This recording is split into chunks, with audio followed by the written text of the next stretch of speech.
Hello everybody, I'm David Shuster, and today we're diving into a fascinating piece of video footage featuring Minnesota Governor Tim Walz. In this clip, you will see Walz engage with a group of young voters whose attitudes were profoundly shifted by a political debate. We'll react to this moment and explore its broader implications for voter engagement and political activism, so let's get into it. This guy was undecided, so was this guy, and they're both coming out for you. I think I'm decided now. Matters. So I took him to the debate watch party, and that just flipped like that. Yeah, I mean, they were apathetic, and that's, It's not about agreeing on every single issue. It's about that core belief. And I said, this whole idea that you can't agree that the election was fair, this whole idea that people should have personal freedoms, which is kind of like the politics are turning over. Yeah, nice meeting you all. So much, Governor. Yeah, really grateful you take the time again. Yeah, great to thanks. meet you. Go get them. Talk to your friends. Some of them are just going to say, look, I'm not that into politics. Yeah. The answer to that is too damn bad. Politics is into you.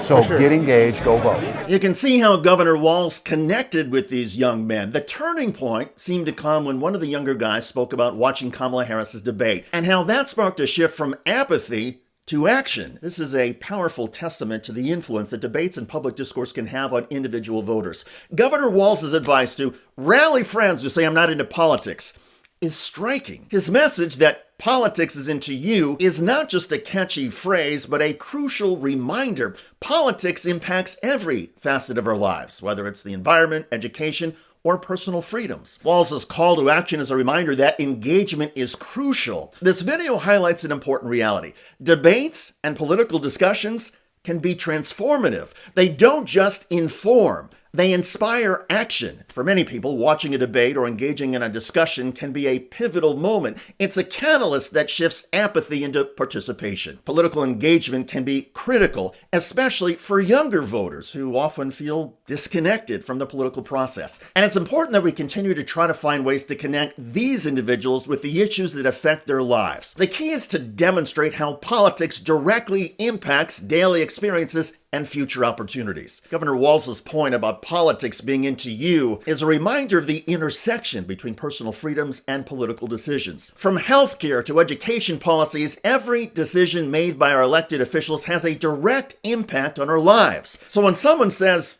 they're not into politics, it's essential to show them how politics is indeed interested in them. It's especially notable to see not just young voters, but male voters specifically shifting their support to Kamala Harris in response to Trump's debate performance. Many of these young men who might have been turned off by the confrontational and often childish tone of Trump's debates found Harris's demeanor and focus on policy refreshing. This shift highlights how crucial debate performances are in shaping public opinion, especially among people who might have been previously disengaged or disillusioned. It underscores a broader trend where political discourse is not just about politics, but also about the character and professionalism of the candidates. Influencing voter preferences is significant in many ways. And by the way, in the wake of the debate, those preferences have shifted. All the polls show that Kamala Harris has gained ground nationally and in each of the key battleground states. Plus, states that previously looked out of reach for Democrats, including Iowa and Florida, are now much closer. The bottom line is that Donald Trump is losing voters and Kamala Harris is gaining them. And a key problem for Democrats with Joe Biden, that he seemed to be suffering from cognitive decline, is now a problem for Republicans with Donald Trump. Yeah, I mean, look, it all comes down to mental state and being able to deal with challenges. All right.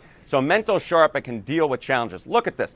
Back in the post-June debate, right? Look at that. 52% of voters said that, in fact, Trump was mentally sharp and can deal with challenges. Look at the Joe Biden number. It was just 26%.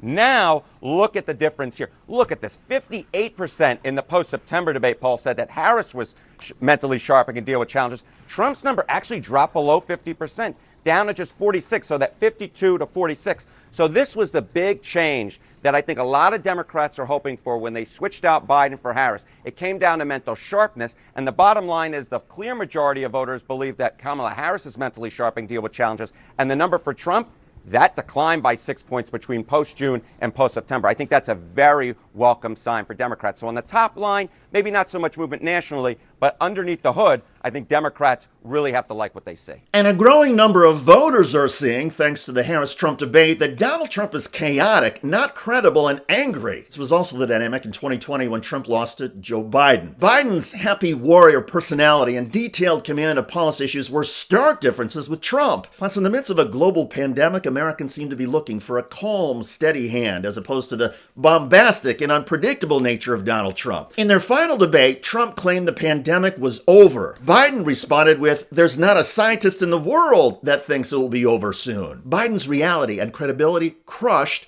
Trump's hyperbolic and wild salesman approach. And Biden beat Trump by 7 million votes. Trump challenged the results, lost in every court, and then inspired his supporters to try and block the certification on January 6, 2021. That stain on America's history of peaceful transition of power still haunts many voters.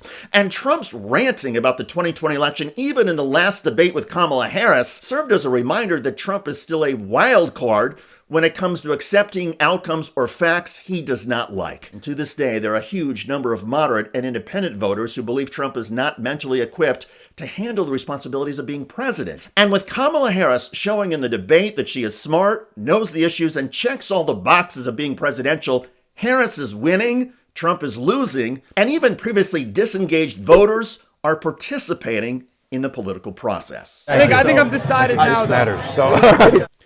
I'm David Shuster. Thanks for joining us.